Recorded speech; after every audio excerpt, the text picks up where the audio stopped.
How can we as Christians, as we stand for truth, prepare ourselves for persecution we may face ahead?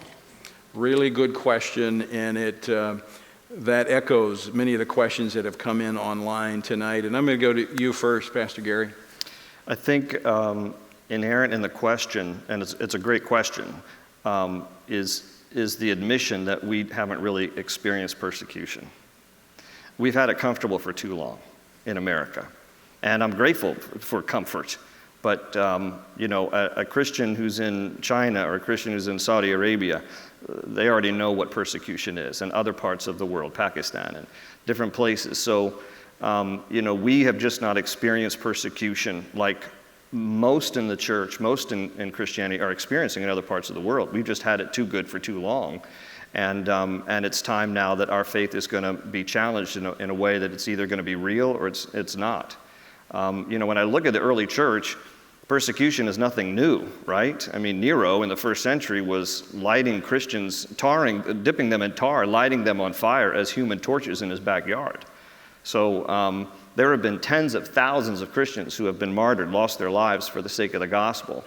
And now we as Christians are facing a season like we've never experienced before. When I look in the Bible, I think basically there are three things that the early church experienced with persecution. One was financial difficulties. That's why in Acts 4:32, when it talks about how the early church pooled their resources and they shared with everyone who had need. That is not a verse to advance socialism. That is a verse to remind us that when the early church started to become persecuted for their faith, they had to pool their resources because they were ostracized by the rest of culture, and so they had to survive by pooling their resources.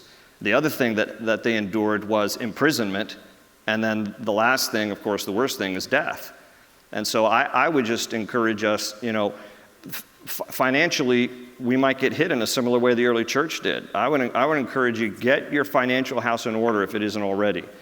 Save and be good stewards of what God has given you, because you might, experience, like in the days of Joseph, save for 7 years during the feast so that you can have it for 7 years of famine. I think it's important that we get our personal resources in order.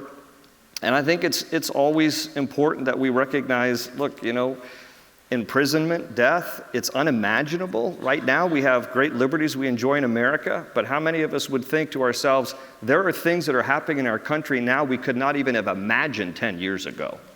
And so for that reason, I don't think that we should, downplay the potential of imprisonment, the potential of death. I mean, I know that sounds extreme, but I'm just saying, at least, I hope it never comes to that. I hope enshrined in our Constitution is still continued protection for religious freedom. I'm just saying, mentally and spiritually, we need to prepare our hearts for the worst and pray for the best, and get serious in our faith, because it's going to be challenged in ways that true Christians are going to be, recognized. It's going to be a cleansing time. It's going to be a time to recognize who's really of the faith and who isn't. So, get right with the Lord if you're not already, and make sure your house is in order, because the days that are coming are unpredictable.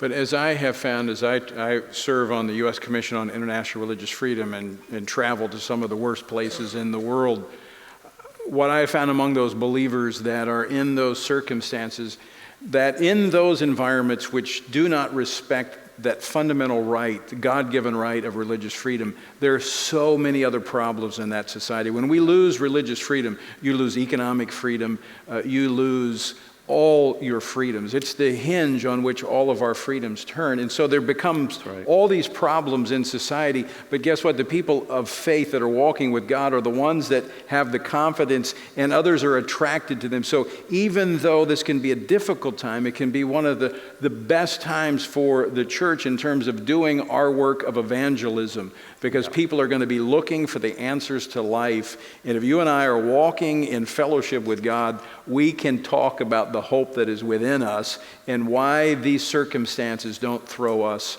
off.